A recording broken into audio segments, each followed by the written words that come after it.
Let me start by saying that my colleagues and I strongly support the goals of maximum employment and price stability that Congress has set for monetary policy. We are committed to providing clear explanations about our policies and our actions. Congress has given us an important degree of independence so that we can effectively pursue our statutory goals based on facts and objective analysis. We appreciate that our independence brings with it an obligation for transparency and accountability. Today, I will discuss the outlook for the economy and for monetary policy. The U.S. economy is now in the 11th year of this expansion, and the baseline outlook remains favorable. Gross domestic product, or GDP, increased at an annual pace of 1.9% in the third quarter of this year after rising at around a 2.5% rate last year and in the first half of this year. The moderate third quarter reading is partly due to the transitory effect of the UAW strike at General Motors. But it also reflects weakness in business investment, which is being restrained by sluggish growth abroad and by trade developments.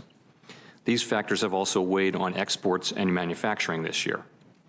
In contrast, household consumption has continued to rise solidly, supported by a healthy job market, rising incomes, and favorable levels of consumer confidence.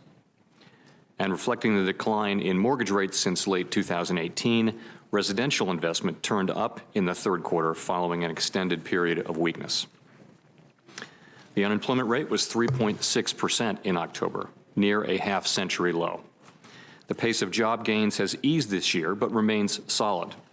We had expected some slowing after last year's strong pace. At the same time, participation in the labor force by people in their prime working years has been increasing. Ample job opportunities appear to have encouraged many people to join the workforce and others to remain in it. This is a very welcome development. The improvement in the jobs market in recent years has benefited a wide range of individuals and communities. Indeed, recent wage gains have been strongest for lower-paid workers. People who live and work in low- and middle-income communities tell us, many of them at these Fed Listens events that the Chair and Vice Chair referred to, tell us that many who have struggled to find work are now getting opportunities to add new and better chapters to their lives. Significant differences, however, persist across different groups of workers in different areas of the country. Unemployment rates for African Americans and Hispanics are still well above the jobless rates for whites and Asians, and the proportion of people with a job is lower in rural communities.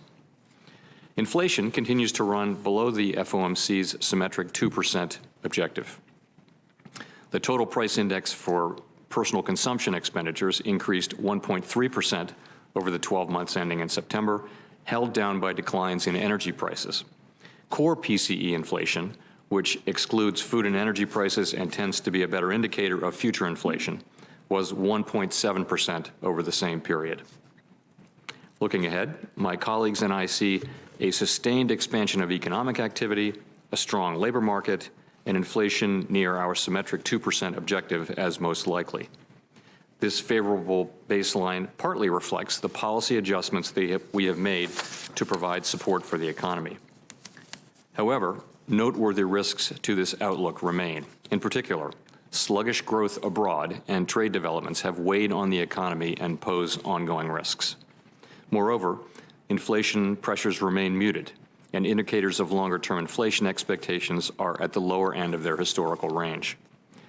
Persistent below-target inflation could lead to an unwelcome downward slide in longer-term inflation expectations.